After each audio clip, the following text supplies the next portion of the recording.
Welcome to the Soul Shed. Here, simple stories open ancient doors. I am Eden Lin, light-bearer, keeper of stories, watcher of the inner flame. For those who feel lost, walk with me. Your soul already knows the way, the battlefield within. A Soul Shed story. He used to believe the war was somewhere else, in the bar, in the glass, in the people who drank louder than him so he wouldn't feel like the worst one in the room. He told himself the problem was the environment, the stress, the day he'd had, the way people treated him, the way he felt in his own skin. There was always a reason, there was always a justification, and for a while that story kept him safe. Because if the battlefield was out there, he didn't have to look inside. But the strange thing about running from a war is this: it runs with you. He would leave the bar and promise himself tomorrow would be different. But the same ache would be waiting for him in the morning, the same tightness in his chest, the same restless electricity under his skin, the same voice saying, "You can't sit with this. You need relief." The battlefield wasn't the bar. The battlefield was the feeling.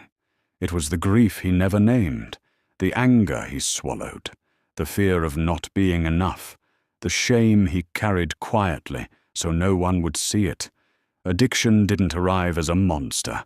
It arrived as comfort, as warmth, as silence, as a temporary truce from the chaos inside him. And that's what made it so dangerous, because he wasn't drinking to celebrate.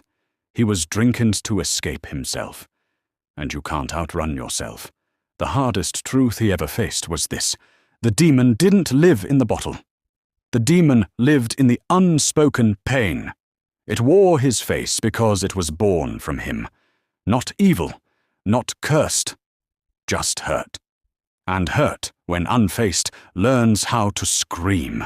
There came a moment, not dramatic, not cinematic, just quiet and exhausted, when he realized he wasn't fighting the world. He was fighting his own emotions. Every drink postponed the battle. It never ended it. The bar wasn't the battlefield. His heart was. His mind was. The surge of feeling he didn't know how to hold. That was the war. And facing that felt impossible, because when you stop numbing, everything you buried rises. Grief, regret, embarrassment, loneliness, fear. It doesn't knock politely. It crashes through the door.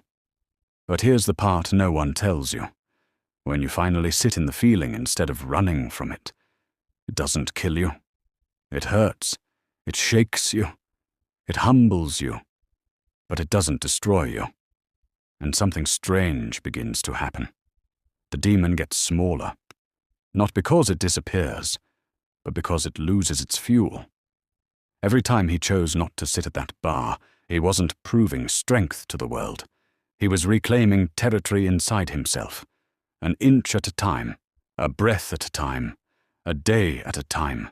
The battlefield is still there. It always will be. But now he knows where it is. And that changes everything. Because you don't win by escaping the war. You win by standing in it, by feeling what you once drowned, by letting the storm pass through without feeding it. The demon wore his face, but so did courage.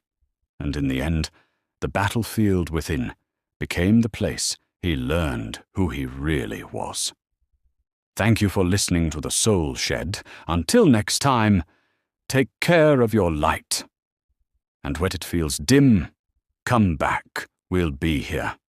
Because the soul remembers what the mind forgets.